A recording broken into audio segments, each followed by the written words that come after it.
Welcome to the video. My name is Janelle Bartlett. I'm here today to step you through MYOB Essentials, setting up your payroll and doing a pay run. So here we are again in MYOB Essentials in the demo company. Firstly, I'd like to say that you really don't need to set up payroll in every instance. If your business is very small and it's just 2 or 3 people working in the business, you do not need to set up payroll. You can set up separate accounts for each person. So, and avoid the payroll system if you find it complex. If you just have, say, a husband and wife working in the business, you really don't need to go through this pain. The alternative method is to go into your accounts list, and where we have the expenses, so we come right down to there. There we go. So we have wages and salary here. That's got a little lock on it because that one is a system account. It's linked to the wages system. You could add accounts at account, say 6-6210, and that could be net wages to bill. 6-6211 could be tax to bill. 6-630 could be net wages to Mary, and then another account for tax to Mary. So that you've actually got a number of separate accounts that relate to and separate the net pay paid to each person and the tax that's relevant to that. And we can certainly assist you with that. If we're preparing your BAS, we can actually work that out for you. So if it's just a husband and wife team or a very small team, you don't need to do this payroll process. Talk to us about that first, because the alternative might be to set up these accounts here, and we can work out the tax and so forth, or depending on whether it's an arm's length employee, and just make sure that that's all returned correctly at BAS time. Okay, for everyone else who does have arm's length employees and does need to prepare a payroll, this is how we would go about that. So here we are, we'd select the payroll. You need to make sure, of course, that we have the correct version of MYOB. If payroll's not showing here, it means that you don't have the correct version. Also, in the smaller version of MYOB, the payroll setup is set up for, I think, 2 or 3 people, probably 2 people. So you may start to process the payroll, and once you've had the additional person, MYOB might ask you for an additional fee. It's only about $5, so still $5 a month, but that is just because of the upgraded version, and you will need to do that in order to access it. Okay, so what we're going to do is, first of all, you would set up your employees. So you put the first employee in, and eventually I'm on a wireless system here, a very slow one. So you add an employee, and we need quite a bit of detail. The things that we need here are mostly on the employee's declaration, tax file number declaration form. So you need to obtain that from the ATO, a tax file number declaration form. If you don't have one, call our office and we can pop one in the post to you. It is a bit backward, it is a paper form, and it does need to be lodged in paper with the ATO. So here we're employing a lady, Mary Smith, and she's female, and her date of birth is the 20th of the 6th, 1989. She's starting work with us on a particular date. These things are quite important. These have industrial relations implications. She hasn't finished, and she's a receptionist. Then we will put her address in here, and she's in Queensland. We're just working through this. Oops, she's in Queensland. And her phone number would go in there, and her email address is actually quite important because she needs to be provided with her payment slips. This system here, this Your Pay system, is where you ask the employees to enter their timesheets. So if you've got casual employees, it can be quite useful if you're running a restaurant or something like that. There's a whole lot of training on that. So look at the what's this and just decide whether you want to do that. Most of us keep it fairly simple, particularly with full-time employees, and simply do the pay runs ourselves. If you do use this system, essentially the employees do their timesheets. It can save you a bit of time, particularly, as I said, in the example of a restaurant where people are working different times. If they log in and do their own timesheets, then it's just a matter of you approving those. So the pay won't run unless you approve the timesheet. So it can be quite helpful where you've got time all over the place. But of course, it is important for you to have a look and see that they're putting the correct time in. So you would put the staff member's tax file number in there, and then you basically explain whether that's an hourly rate, and it might be $24 an hour, and they might work 38 hours a week.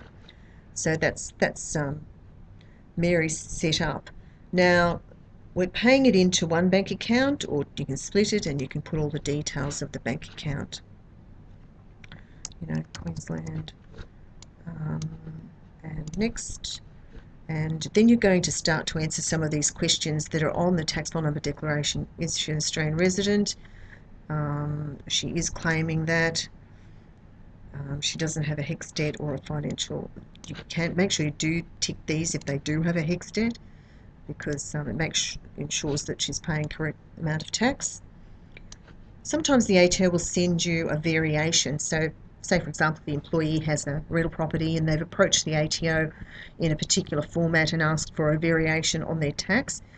The ATO will send you a letter, the employer a letter, and tell you what that percentage should be.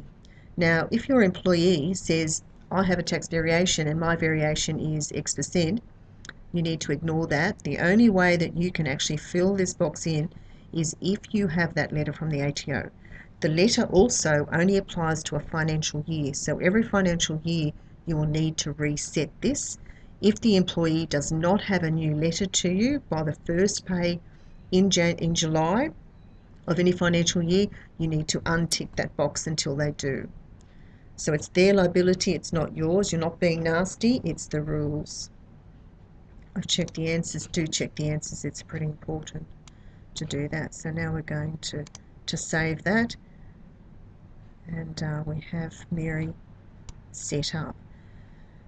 There's you can actually look at Mary and double check a couple of things. There's some other tabs here.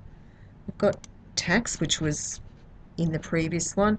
Super, we need to add her super, which super company she's elected to use, or your default. You don't need, not required, we're not using this MYOB Super portal. I'd suggest you use the ATO's clearinghouse, tax clearinghouse. Other deductions, I would, there's very little use for that. Sometimes allowances, particularly some of the trades have allowances, and if you've got union fees or something like that, just makes your life complicated. Try to avoid those. There's no need to offer super salary sacrifice these days. Employees can go and arrange a tax deductible contribution themselves. I would not offer that to employees. Super salary sacrifice is very difficult to get right in the pay system. Leave, this is an important one. This is going to calculate the entitlement to annual leave and all sorts of leave. So per the award, you need to add this in. Most people have 4 weeks of annual leave entitlement, and personal leave of 76 hours, and that should be reset each year. MYOB will do that for you.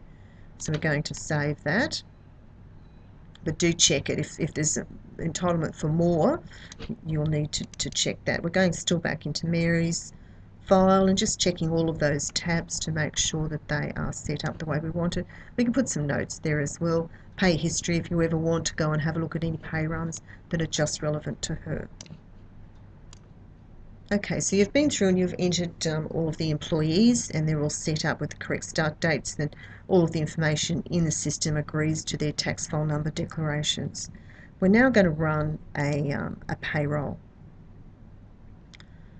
So here we are, we're running a payroll.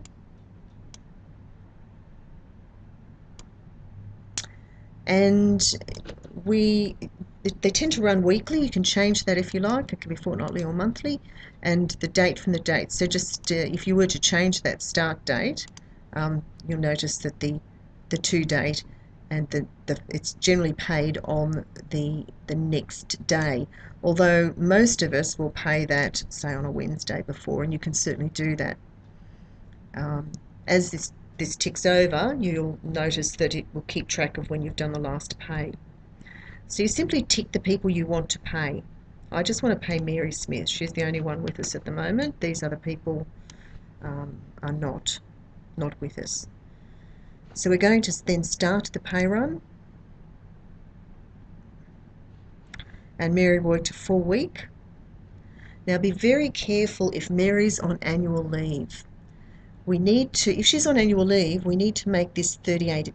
We need to make this one 0 and this one 38. If you don't do that, you will continue to have an obligation to pay her annual leave. We do see this error being made quite regularly, so please be very careful that you don't make that mistake. This particular week, Mary was in the office and it was a normal pay week. She didn't take any annual leave. So her pay is $912. She has the system calculates the tax for us and calculates the super for us. So that's all very nice. We can review the pay slip. Here it is. All very nice. And we can finish the pay run. Okay, it looks good. That looks good. So that's Mary. This is the pay run.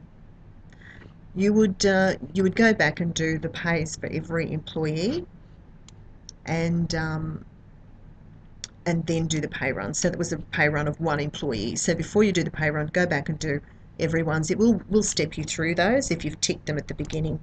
So this is the pay slip, and you should email that then to the staff member. Okay, so that's pretty much it done. So that's the payroll's done. Now when you pay the pay, so you'll then have all of the pays run, you'll want a report to know actually what you need to pay. So we need to go to all reports, and then down to payroll, past payroll, and past pay runs. So here we are in the reports. We're going to produce the past pay runs, which is the one we've just done, just passed. It's generating, and here's the pay that we just ran. So I'm going to have a look at that.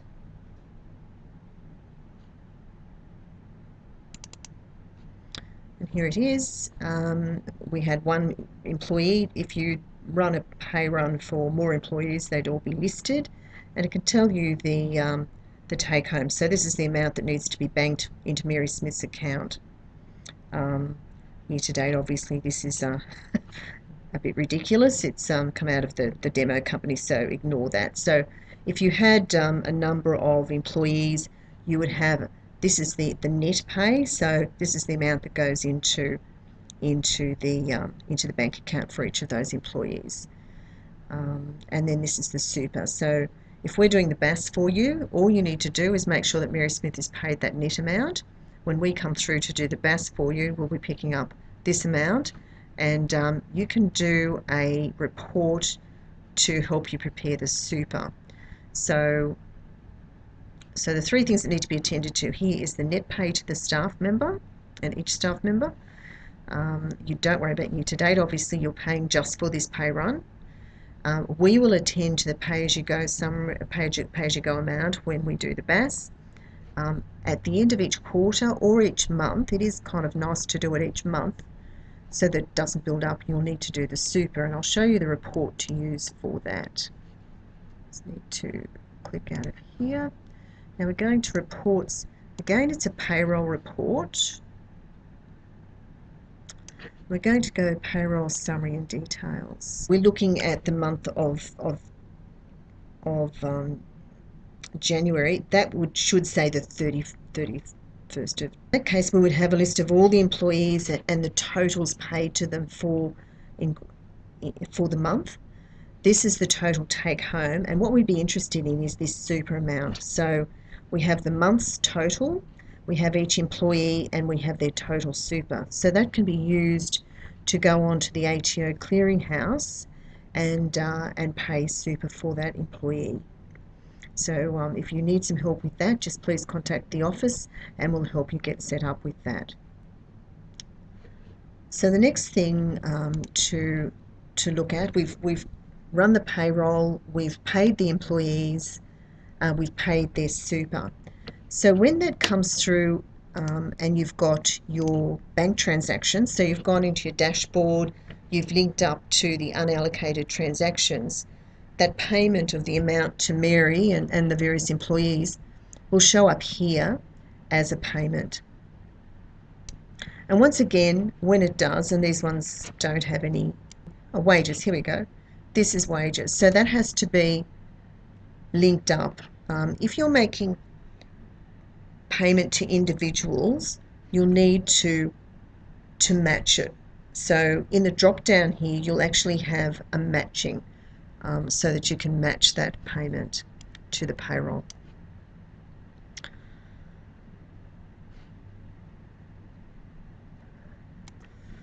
Okay, that's payroll in a nutshell, so you can certainly get started with that. If you have any questions at all or you get stuck at any point, please don't hesitate to call us at Chan Naylor Redlands on 3823 2344, and we provide assistance to all of our clients at any time of the day. Thank you.